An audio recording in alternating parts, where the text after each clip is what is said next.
I think that you bring your guys back from a break, and we had a few days to practice, which sometimes, some of the years we played maybe a day or two later, but you always wonder, what you're going to get. And I was really pleased with the first half of that game. I thought we played really well in the first half of the Bakersfield game. In the second half, they really kind of got the best of us, and tonight we put a good first half together, and then I thought we put a really good second half together. Our ability to be patient offensively, get the ball in spots where we want to get the ball, make open shots that we had. Our guards probably, you go back a long time to where you see the guards with those low number of shots. But with the makes that we have, and our post guys all came in, Yo got in early foul trouble, and Braden and Jamal came in and really gave us a lift with their minutes. So I like the feel of our team tonight. Sometimes coming back from a break, guys, you got to kind of round them all back in again. So that part of it, I thought defensively Nick did as good a job as I've seen this year on Brown Ridge, as far as getting to him on the catch. He doesn't play very many games in his career where he doesn't score in double figures, and Nick kind of reminded me a little bit of Jax tonight, and how he was, hawking that guy coming off those screens, and then on the catch, getting to him and crowding him. And Brown Ridge is a patient offensive player. He usually will take good shots, and he just didn't have those opportunities tonight. A lot of credit goes to Nick and our post guys. Our post guys, we use them to kind of shadow a little bit, and then they help. But good win for us, and I'll get on our way to LA. Afternoon game on Saturday. It comes quick, so be ready for it. I'll take any questions. It seemed like, Dave, there was not a lot of energy in the building. I don't know if it's because of Liddell's deal, but how important was it just for you guys to hit those first couple of shots and kind of get off to a really good start? Yeah, great crowd. My goodness, students are gone, and by the middle of the first half, it looked like every seat was full. It's clear to the top, so great crowd to come in here. But I think that we all kind of have heavy hearts, especially those who have been following BYU sports for years. I guess that's especially for old people, because we all know what he's done for not only our university, but for the state of Utah and for the city of Provo. And it's a sad day. And I've tried to talk about it 2 or 3 different times, and I haven't got through it much, but I'll miss him. He was what I would consider a good friend and a great support of BYU athletics and the BYU basketball program. And I love seeing him at the games, and I'll miss that. I'll miss the interaction that I've had with him. He always kind of seems to know exactly where a coach is in his season. And when I would see him in March, he'd have the right words. When I'd see him in July, he'd have the right words. And he sent me an unbelievable note after an NCAA loss a few years ago. And kept me going, kept me getting. So we'll miss him. I'll miss him.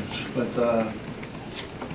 I do think that the start for our guys, we challenged shots early, got them to miss, then they missed some open shots. We were able to corral them and get down and score, and that early separation I think helped kind of maybe get the mood going. I think that probably the most exciting thing was for the crowd was when Corbin went in. We got loud then. But hopefully everybody will come back. This is going to be a great league challenge, and glad to get the first one. Dave, when you measure how efficient your team is, you look down, and the pace of the game didn't seem like it lent itself to scoring 89 points for you guys. Yeah. How do you see that? Well, that's what I think. I think the patience of our team offensively has really improved. I think that our post guys are touching the ball a lot more before perimeter shots. I think, the 3 Bayo hit, great shots inside out.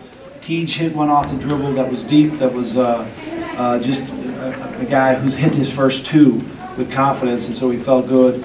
And then, I think that our ability to, I think we had a couple other guys go 1 for 3, from that spot. Colby came in and hit his 3. We'll probably shoot more threes than that in most games, but that's a pretty good number, 8 for 12.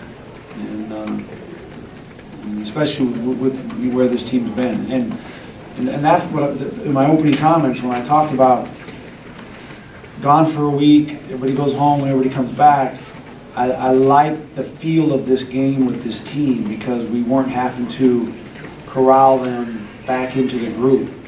They were all kind of playing together. But when you look at the beginning of the season, you're telling them how to run this offense.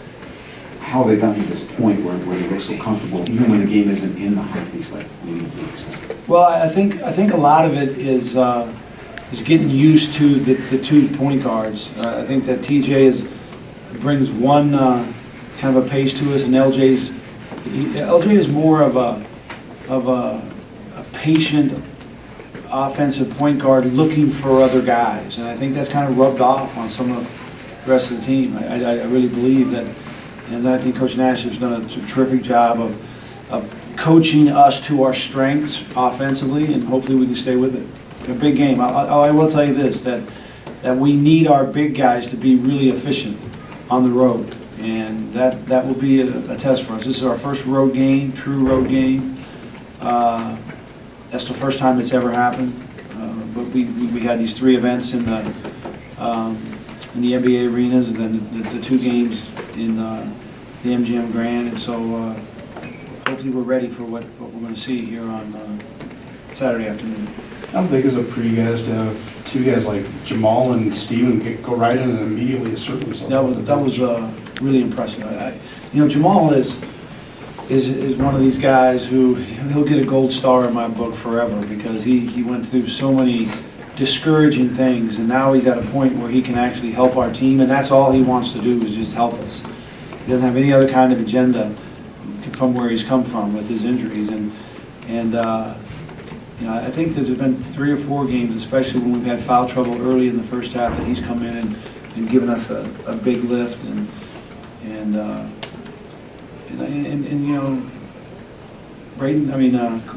Steven came in and it changes the game. You put Steven in, bring LJ out, it puts TJ over at the point, and then you see TJ kind of change gears a little bit, which is good for him to be able to play a little bit more on attack, a little bit more aggressive with the ball in his hands, but that's all kind of evolved over the 14 games or so that we played. Looked like Eli suited up tonight on the bench. Were you planning on playing him? No, he's kind of in another spot as far as his protocol is concerned, and so he's allowed to do more. And the warm-ups, he's worked out the last 3 days at a kind of a slower pace. He's been on the treadmill, and so what we do in warm-ups, he can actually do as part of his rehab. And I think it's just good for your mental psyche to get ready for whenever it is that you're cleared to play. And it's good to see him in the uniform. That was good. Do you have any Hopefully it comes guess quick. on when we can expect him? I'm hoping the middle of January sometime, if not before. It all depends on the next day, which is, we're all day to day, but he's extremely day to day. He's, whatever he does, then the next morning we evaluate it, and if it's good, then he can kind of progress. If it's got some swelling, soreness, and we kind of take a step back. Good guess. All right, okay.